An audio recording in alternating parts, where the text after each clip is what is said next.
Hi, Randy Clinkscales of Clinkscales Elder Law Practice.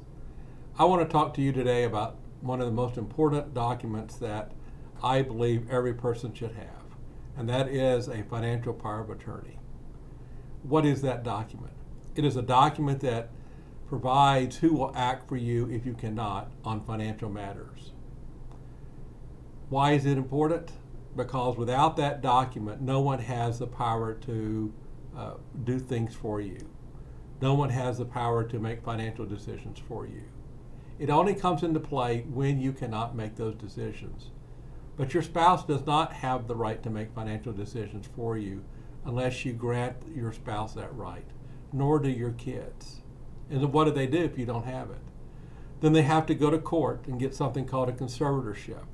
And that can be expensive, $3,000, $4,000, $5,000. Plus you have to go back to court every year and account to a court about what all you've done. So what can the financial power of attorney do? This is important to understand. A blanket power of attorney says if I give all my power of attorney to my son Josh and sign it, that contains a lot of limitations that you may not be aware of.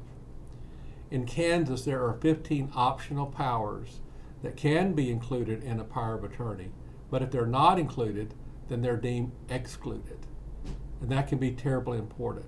So, as an example, the power to deal with digital assets. So, if my agent wanted to be able to contact my investment person and sell off stock or change my investments, they could not do that unless they had that power inside that financial power of attorney.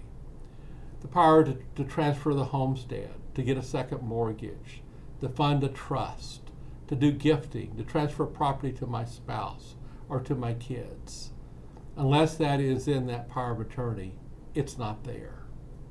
So it's terribly important to have that document. How important?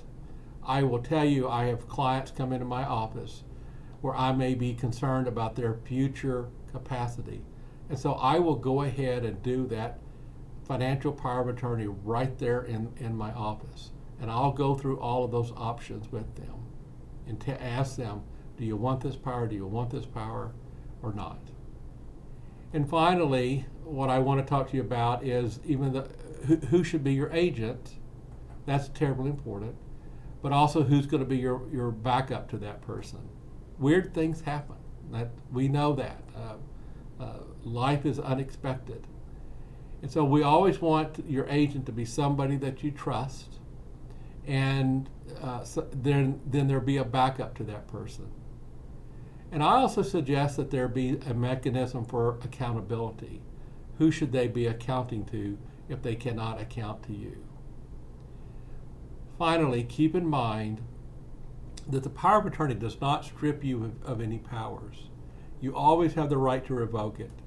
You always have the right to make your own decisions as long as you have capacity.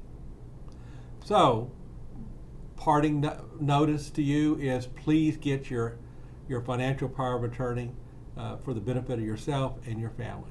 Thank you. Have a good day.